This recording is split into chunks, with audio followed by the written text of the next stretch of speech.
情緒、想法呢啲嘢，往往好難可以清楚咁話俾人知。咁但係 Natalie 就將佢嘅思想情緒作為創作嘅靈感來源，仲以抽象嘅畫將呢啲難以表達嘅嘢表現喺木牌創作上邊，希望以獨特嘅繪畫風格將自己嘅內心世界呈現喺手作產品上。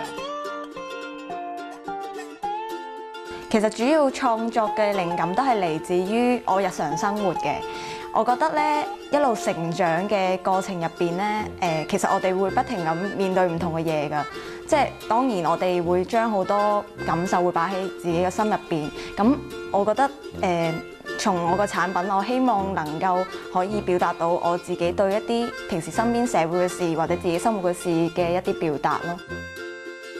呢啲作品色彩繽紛，有唔同嘅色彩對比，俾人一種充滿希望嘅感覺。但係佢哋都係由一啲負面嘅情緒衍生出嚟嘅作品嚟嘅。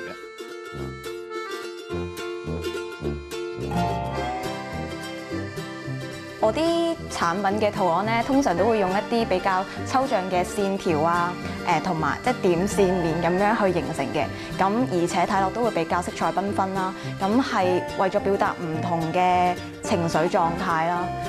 譬如話有時喺學習上邊會遇到一啲壓力啊，或者我哋會見到好多新聞入邊有一啲唔開心嘅嘢，即係我就會透過呢啲作品去畫出嚟咯。即係其實好難去解釋，好難去解釋話佢係一個乜嘢，但係主要創作嘅方向都會用一個人嘅五官為主咯。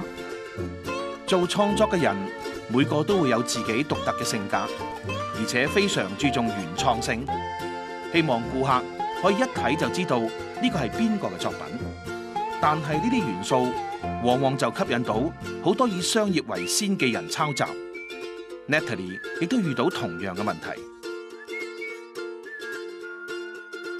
去好多地方開檔都會發現，大家會有啲類同嘅嘢嘅，即係會其實你睇到人哋睇到你嘅嘢，你會慢慢覺得可能人哋會有少少都會抄到自己一啲創作嘅。咁我嗰陣開頭會有少少唔開心咯，咁但係諗下，可能你創作嗰陣時咧，你內心嗰份感受只有你自己先知咯。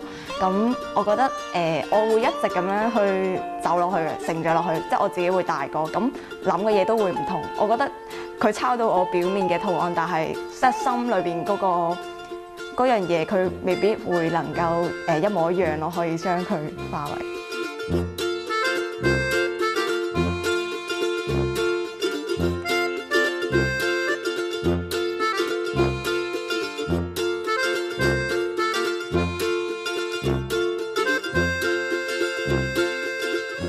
努力咁去做屬於自己嘅嘢，將興趣變做生活嘅一部分，當係一個喺讀書生涯嘅一個點綴。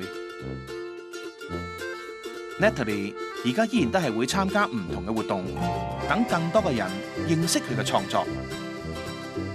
好似大街藝墟同塔石藝墟都會見到佢嘅身影嘅。